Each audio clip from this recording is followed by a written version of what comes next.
We're here with now head coach Sean Carter. Coach Carter, you had a doubleheader today against Southern Connecticut University. You had tremendous pitching performances today by both Marielle Handley and Courtney LaFranchi. Can you give us your overall thoughts on what the game was like today for you? Well, first of all, in my 4 years here, that's the first time we've beaten them. So we had a tough loss to them in the NCAA tournament last year, play at the plate into the game. So I think that's a program sweep today. I know our kids that have been in the program the last few years that lost some heartbreakers to Southern. I know they're real happy for us. So on the day, I think it goes without saying. I think Mary set a tone in game one, and that's as good an offensive lineup as we're going to face. And then Courtney followed it right back up in game two, taking a one hitter to the sixth or whatever it was, and just two really well pitched games by our two young pitchers. You had a great offensive performance today by your players. You talk about Southern Connecticut's offensive skills out there, but your girls were out there. They were swinging the bat just as hard and as fast as anyone else in the league. Highlighted definitely by Melissa King's home run there in Game 2. Yeah. Well, do you think the girls can keep up this momentum going into tomorrow, or do you think that they'll cool down overnight? No, we've now I'd like to take the season in 10-game segments. So our last 10-game segment, we were 8-2. So I think we got off to a slow start for a number of reasons this year, and one of it, which is the competition that we've played. The second part is we're an extremely young team with 14 out of 17 kids on our team are still teenagers, and we've had some injury adversity. All stuff that teams have to go through, and we're starting to get better at the right time, and we're certainly excited to play New Haven, another team that comes in that's hot, tomorrow. Your team played tremendously defensively, especially there in the second game. Courtney LaFranchi only had the one strikeout, but she was helped out tremendously with terrific defense out there. However, in the sixth inning, in the final inning, even though you had a good 6-run lead, Courtney loaded the bases up there, but you stuck with her. Was that just the overall confidence you had in her to finish up the game, or were you just confident the team could play solid defense behind her? A combination of both. Courtney threw a shutout against Lenore Ryan, who's a top 25 team earlier in the year, and all 21 outs came from the defense. She's a pitch-to-contact pitcher, and she doesn't walk many. So, I felt really good about the fact that, even in that spot, they were gonna still have to get a whole bunch of base hits in a row to beat us. To get 6 runs. They hit a grand slam. Now they're still down 2 runs and nobody's on. So, Courtney, of all of our pitchers, she's the one that, in a spot where we're up by, a bunch of runs, I probably trust the most because I know she's not going to walk kids in. Congratulations on your doubleheader victory today, Coach. Now you guys have to get ready for New Haven. So.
to Park. UMass Lowell just completed its doubleheader against Southern Connecticut University. I'm here with Game 2 winning pitcher Courtney LaFranchi. Sorry.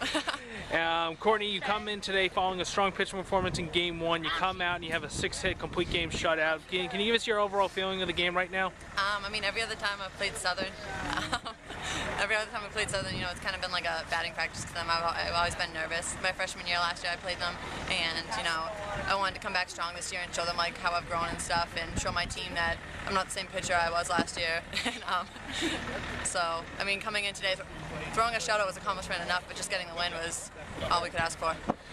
Your team had a great offensive performance in Game 1, and they followed up with an even more better offensive performance, highlighted by that home run by Melissa King. Yeah. Can you give us any? Do you think that they were just continuing the momentum from Game 1, or do you think they were just building off the way you were pitching today? I mean, I'd say they definitely were building momentum up from the first game because, I mean, we put up 3 runs against a team like that the first game. That's an accomplishment, and then, you know, the first few innings we were struggling. So, I mean, we talked to the team, we decided, you know, lay off the high stuff, and we definitely stuck to that plan, and within 2 pitches we were getting our runs and our hits just as we work on, so it was definitely great to see.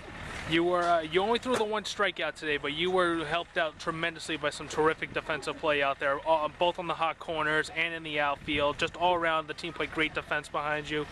As the game went on and you kept pitching your heart out, do you believe that the team just stepped it up that much more defensively to help you out and get you through this game? Oh, absolutely. I mean, I always rely on my defense in these games because everyone knows like I'm not going to blow by the batters and strike out 5, 6 to 10 kids a game. That's just not who I am. So I'm relying on my defense, and I think when they're seeing positive stuff out of me, they just want to get those outs even more. I mean, every inning I go out, I say, you know, who wants to go out, and they're all dying for it. So it's complete trust in my teammates that I love, and I know they're going to get those. Courtney LaFranchi, 6-hit complete game shutout. Congratulations on the win today, and good luck tomorrow against New Haven. Thank you.